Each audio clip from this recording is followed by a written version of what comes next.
Hello friends, मेरे story channel में आप सबका स्वागत है। आज की हमारी कहानी है पश्चाताप। राकेश सिर्फ 15 साल का था जब उसके माता पिता छोटे भाई की जिम्मेदारी राकेश को सौंपते हुए इस दुनिया को छोड़कर चले गए। महज 4 साल का छोटा भाई राजेश, जिसे यह बिल्कुल ज्ञान नहीं था कि अब उसके माँ बाप कभी लौटकर वापस भी आएंगे या नहीं, सारी जिम्मेदारी राकेश के ऊपर आ गई। समय कब पंख लगाकर उड़ गया पता ही नहीं चला। राकेश ने अपनी जिम्मेदारी अच्छे से निभाई और अब राकेश के घर में उसकी पत्नी, 2 बच्चे और छोटा भाई राजेश सब साथ साथ रहते थे। एक दिन राजेश ने बड़े भाई से 2 लाख रुपए उधार मांगे बिजनेस करने के लिए। बड़े भाई ने भी तुरंत पैसे निकालकर छोटे भाई को दे दिए। राजेश का बिजनेस बहुत अच्छे से जम गया, लेकिन बिजनेस जमने के बाद भी उसने पैसे बड़े भाई को वापस नहीं लौटाए।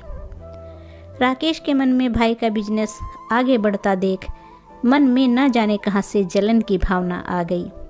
आखिर दोनों भाइयों में झगड़ा होने लग गया। झगड़ा भी इस सीमा तक बढ़ गया कि दोनों अलग अलग हो गए और एक दूसरे के यहाँ आना जाना बिल्कुल बंद कर दिया। घृणा और द्वेष का आंतरिक संबंध अत्यंत गहरा हो गया। राकेश हर समय हर रिश्तेदार के सामने अपने छोटे भाई की बुराई और शिकायतें करने लगा।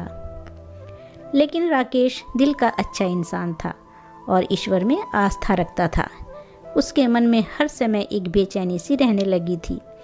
इस कारण उसका किसी भी चीज़ में मन नहीं लगता था और अब तो भजन पूजन के समय भी छोटे भाई का चिंतन होने लगा।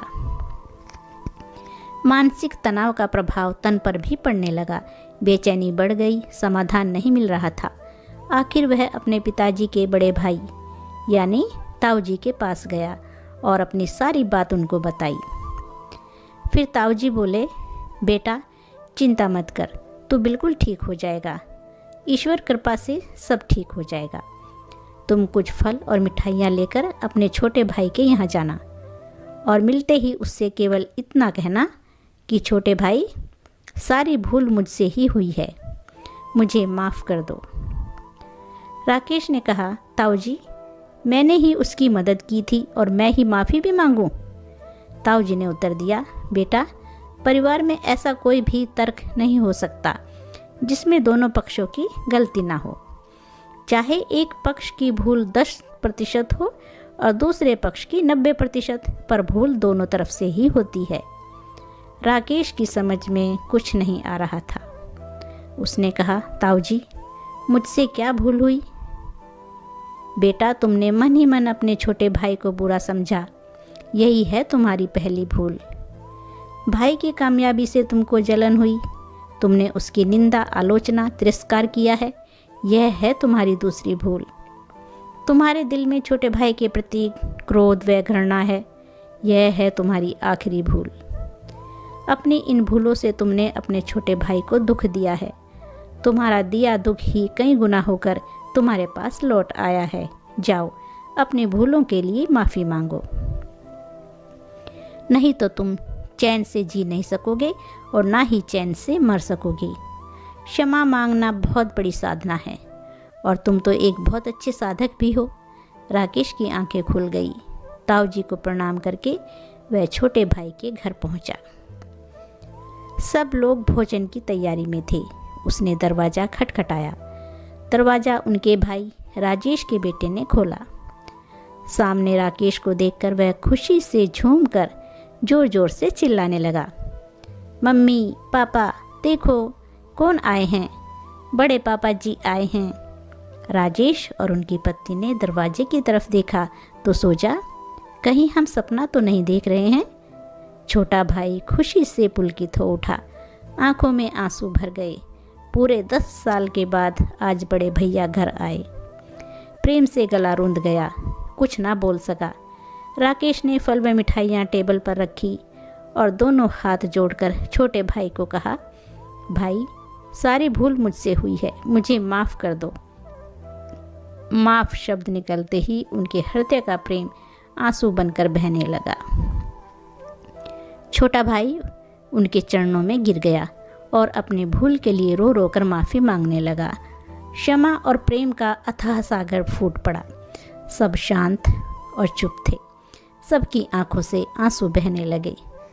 फिर राजेश उठकर अंदर गया और रुपए लाकर बड़े भाई के सामने रख दिए।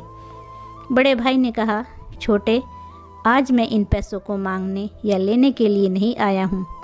जिस भाई को मैंने इतने प्यार से पाल पोस कर बड़ा किया है, उससे दूर होकर मेरी आत्मा बेचैन हो गई थी। लेकिन आज मेरा आना सफल हो गया, मेरा दुख मिट गया। अब मुझे आनंद का एहसास हो रहा है।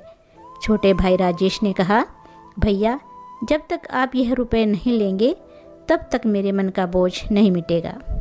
कृपया करके आप यह रुपए ले लें।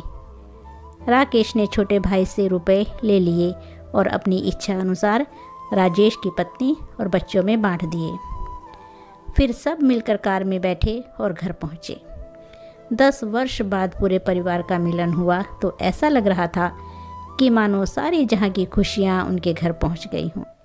माफ़ी मांगने के बाद राकेश का दुख, चिंता, तनाव, भय, निराशा रूपी मानसिक रोग जड़ से खत्म हो गए। सीने से बहुत बड़ा पत्थर जैसे हट गया हो। दोस्तों, हमें भी अपने दिल में क्षमा की भावना रखनी चाहिए। अपने सामने छोटा हो या बड़ा, अपनी गलती को मान लेने से सब झगड़े समाप्त हो जाते हैं और मन का सुकून और शांति मिलती है। तो दोस्तों, ये थी आज की कहानी। अगर ये कहानी आपको अच्छी लगी है तो लाइक और शेयर ज़रूर कीजिए और चैनल को सब्सक्राइब कीजिए। धन्यवाद दोस्तों।